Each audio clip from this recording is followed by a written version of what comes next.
Hello mga Mars! Anong latest sa mundo ng showbiz? Mamaya mga kumare, may mainit-init pa akong chismis sa inyo. Pero bago yan, pasok muna tayo sa trabaho. Yan, pasok tayo ng trabaho mga Mars. Nandito ako ngayon sa overpass dito sa Santiago City, Robinsons. Ayan, dito ako dumadaan kasi mahirap ng dumaan dun sa ibaba at ang daming sasakyan. Ayan, tingnan nyo yung view dito sa taas. Yan, pababa. Ito, yan o. Galing ako sa taas, pababa ako dito. Yan. Yan yung top view pababa.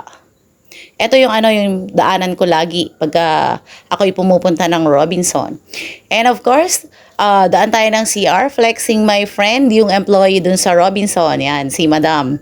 Lagi siyang nandun, lagi ko siyang nakikita, kaya kaibigan ko na siya. O, diba? Ay, nako. At dito nga mga Mars, yung daanan papunta sa Ram Warehouse. Yan. Dito sa Save More, tawid ka lang. Tapos dito na yung Ram Warehouse. Kung makikita nyo yung logo, yung red na sasakyan. Ram. Yan.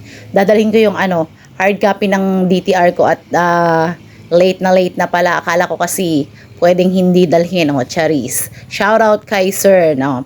Diba? Puro vlog lang ang alam mo, sabi sa akin. Ay nako, dadalhin ko kay Ma'am Joyce. Ayan. Well, tungkol naman yung chismis ko sa showbiz mga kumare, si Carla Abellana, nagisa yata sa IG, pinuna ng mga netizens dahil sa binebenta niyang pre-love na sandal. O, tingnan natin yung mga comments nila mga Mars. Nabili niya ng 8.5k pesos tapos ibebenta ng 18k partida ng gigitata pa. O sabi, dog show, hahaha, nalimutang tanggalin yung original price. Ito pa isa mga Mars, hahaha, parang di nagkakotse si Maring Carla.